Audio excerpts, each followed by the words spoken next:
Welcome everyone to RWEsearch 2024.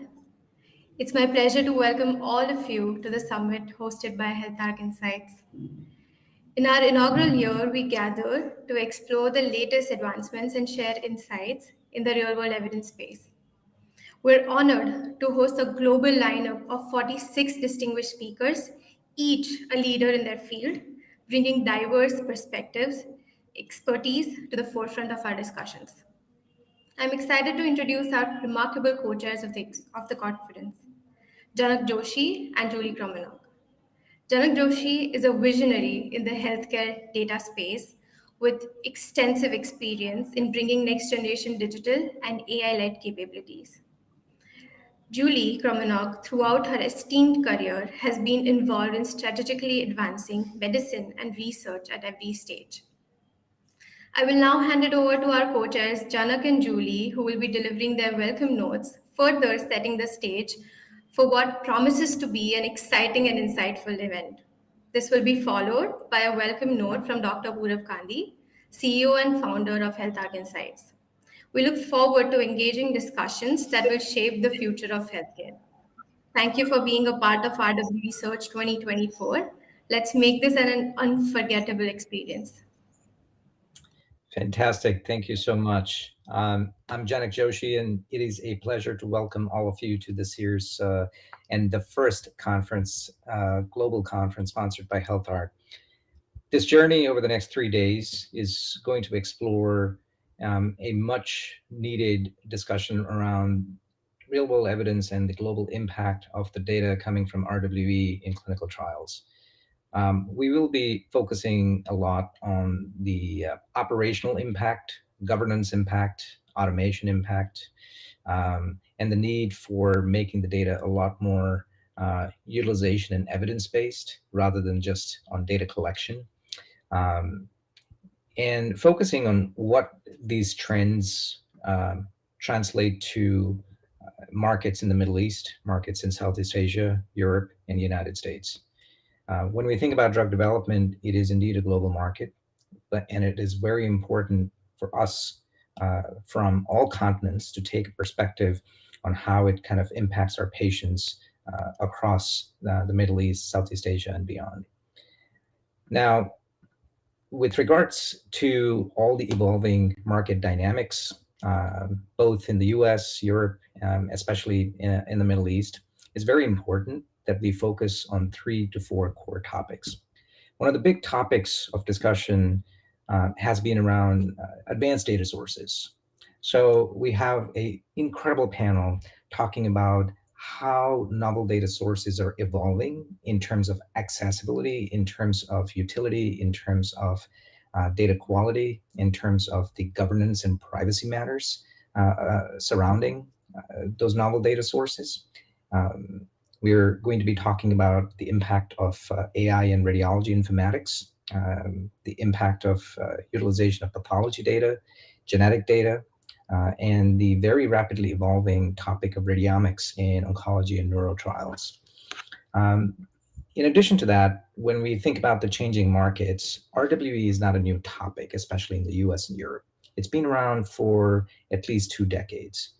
But over the last, I would say, 36 to 48 months, it is increasingly clear the need for readily accessible tools, more than aggregation tools. It's the discovery tools, the analytical tools, and the ability to kind of establish lineage across the evidence for all stages of pharma, for all different kinds of pipelines.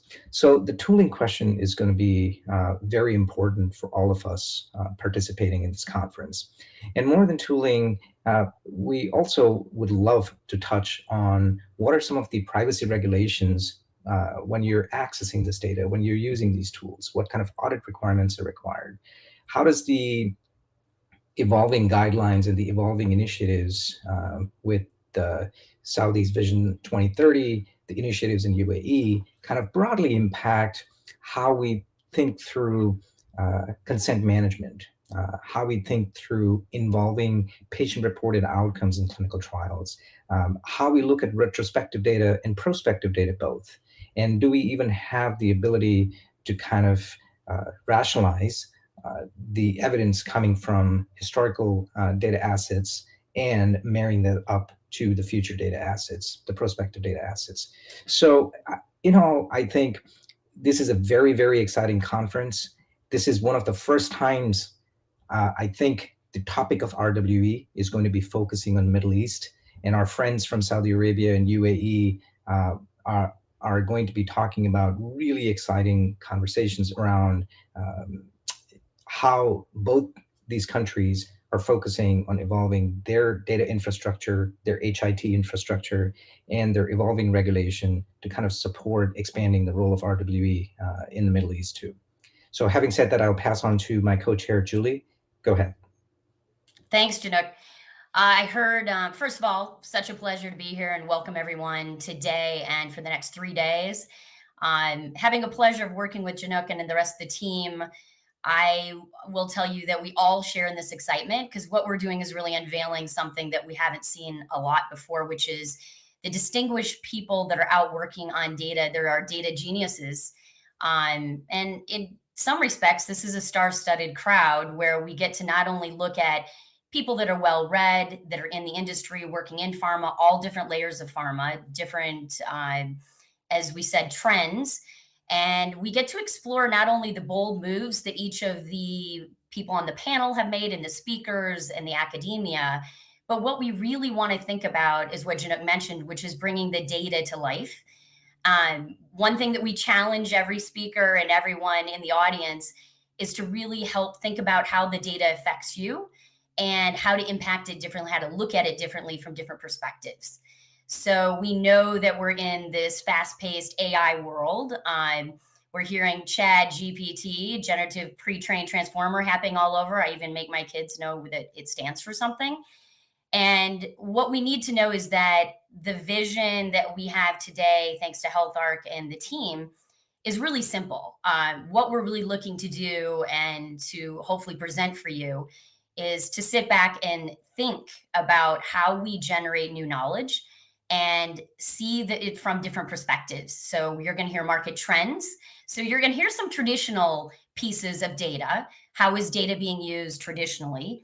And then you're going to see some areas where we really have to look at it and shine some new light on that perspective and do my favorite thing, leading sales teams and clinical teams and being the clinical field myself. We want you to think and really kind of do your own Chat GPT and do something where you're thinking and transforming how you think, so that next week or perhaps every day that you learn something, you walk in a different person because you now have thought about it differently. So I'll get into kind of some more topics, but I wanted to hand the mic to Janak to see if there was anything. I will do some stage setting on some topics that that we're going to be covering. But Janak, did I touch on anything that I left out that we want to have the audience, other than we get to do the work for them and they get to sit back and listen? No, I think you covered most of the topics. I'll touch on a couple of more data points. Practically speaking, I received some prior commentary before the conference to say that, hey, the evolving role of RWE and the talent model surrounding it, as in who can touch this data from which continents, can India participate in clinical trials and RWE analytics for data that's physically residing in the United States? And what are some of the governing regulations for privacy surrounding Middle East? Those are very important and practical topics to discuss, because before we get into any RWE-led clinical trials, one of the first things that happens is, hey, can we use this data? Do we have the right consents? What kind of governing authority are we compliant with, and what kind of regulatory processes do we need to conform to, irrespective of what the drug trial is? So I think the definition of multimodal is expanding not just to different data sources, different data institutions, but also expanding across different continents, which means that you can have the right technology, you can have the right tools, you can have the right people, but if you don't have the right audit processes or the governance processes to understand and evaluate where this data is being used, how should it be used, and under what circumstances are you supposed to audit it by the European Union or the FDA, are very important practical topics going into the conference. So I think that let's not forget that accessibility is only as good as your ability to use the data. So with that, let me hand over to Julie and Dr. Purav and see if there are any comments to get us started. Well, I loved how you said where we're going on to highlight the innovation, but actually use it in a practical way. So what I'm hearing you say as well is we're looking for the next 3 days to have practical applications. We use real world often loosely. It is our world, but we have to make it more real by understanding the data and the quality. So some of the areas of practical applications that I'm really looking forward to, I was lucky enough to be able to moderate, which is patient outcomes. We're going to talk a lot about what pharma focuses on, and they stare at every single day, is how do you get trials to move quickly and have the quality behind that. So we do want quality is essential. And how we do that is really looking backwards at the patient outcomes. We know that data can't do it alone. So it's the people and the processes. And I mean, look at it today. We have people today joining us and joining us tomorrow and Friday. And there's teams behind every great speaker that's joining us that are working on those patient outcomes. They're working on those clinical trials and have spent years doing so. So one thing we want to really give a lot of attention to throughout this is the weave of market trending and also talent ecosystems. We're focused on India, but we're going to actually look at this from a lens, which is you're going to hear constantly, is we are all going to put on different lenses to look at how we can serve the global healthcare market. Janak said it perfectly. We absolutely need to look at this as a global situation that we all need to understand. So the patient outcomes are going to be integration of real world evidence derived from that data. How do we get best data to market? How is it reported? How is the access? What is the cost? How do we advance those data sources around the globe, and how do we learn from each other? Why we already know kind of where the patient profiling has been done from traditional sources. There's some non-traditional sources that we need to learn from on identifying key patients, whether it's gender, whether it's ethnicity. We get to look at it from different lenses. More importantly, at the end, I really hope that something we walk away from when we have things presented to us is an open mind of how this impacts real world data, real world evidence, and health equity. We're going to focus on clinical trials, talent, and I want to let you know the criteria that was used for our speakers wasn't just the people that are the most well-read and that love to speak at conferences the most, even though we all kind of enjoy that. These are leaders that are truly innovators in their fields. They produced unique insights and practical experience. So I'm going to go back to my roundabout of the practical experience. So we have speakers from groundbreaking insights from NF1 Institute for Health. We have the CEO from Graticule, and we have a really star-studded crowd with Beth Brooks, Akram Bushnadi, talking about business strategy. So if you ask me, this is probably one of the most diverse and well-rounded type of practical real-world ways to do my favorite, talk about real-world data, but actually stress the real-world part of it and make sure that we are really intentional about what we do the next 3 days. So I think the end of this for me is just really to let you know that I hope you really enjoy what's been put together and appreciate everyone that's really taken their time. We do not have a script and a pre-selected group here, so you're really going to hear it from an authentic voice from each of us. So the one quick thing I will add is really expect the audience participation. If there are any suggestions for questions that we need to answer, if there are any suggestions on market trends that we need to discuss, please post it in the comments. That would be fantastic. In my role, I am actually responsible for directly writing policy for the state of Massachusetts in the United States. So you are actually talking to the person who can influence policy, at least in the US, at the state level, which can also be propagated at the federal level. So if you tell me something, I'm actually going to take it to the Secretary of the State and discuss about it. So this is as real as it gets. So thank you all for participating. Great ad. Appreciate you bringing that to light. Indeed. Well, thank you, Janak and Julie, for setting the stage for this wonderful event. As we start on this event from the Health team perspective, I wanted to talk a little bit about our journey and our purpose for putting this event together. We've been in the marketplace for a while now. We've been doing real world evidence work for many years. At Healthark, I've done this before in my various capacities. Uh, Over these years, and we have focused on serving our clients as an organization. We're focused on building capabilities. We're focused on building a culture around innovation. And as we looked at serving these three C's, one of the biggest questions we always had is what do we do for the community? And we thought that the best way a consulting firm like us can serve the community is by bringing in thought leadership.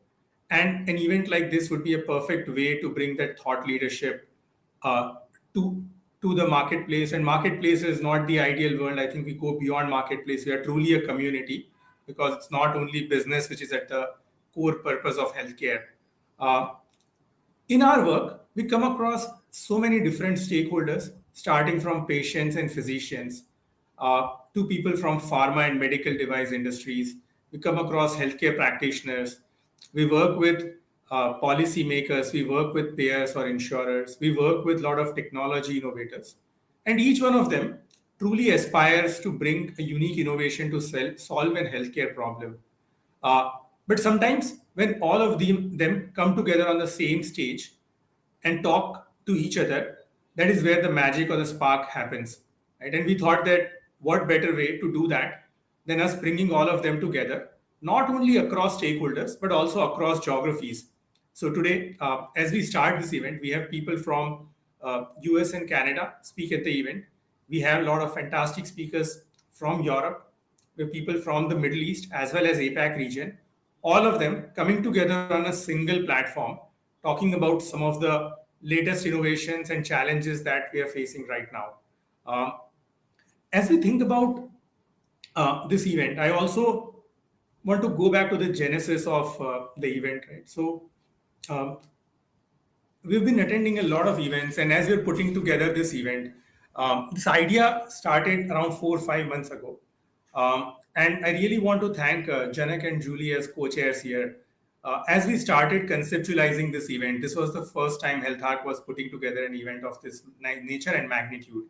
Um, and their guidance in terms of thinking through the topics we want to address, the kind of people who would be best to address these topics, ensuring that the audience is made aware of this so that all of you, the right audiences attending the event, all of this has been truly phenomenal in this journey. And thank you, Janak and Julie, for helping us build this journey and co-create it over the last few months. Uh, I also want to use this opportunity to thank some of our partners in this event.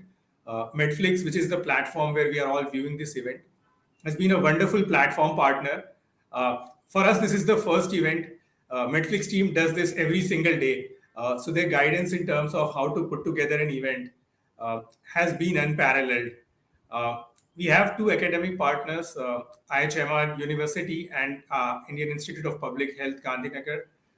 Them providing academia support and thought leadership in terms of putting together this event has been phenomenal.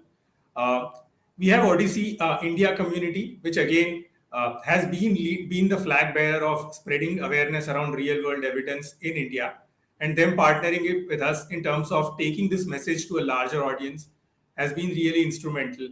C4IR Telangana, which is one of the few networks which drives as a catalyst to build the talent ecosystem in India to serve healthcare globally, again, has been a great partner for us.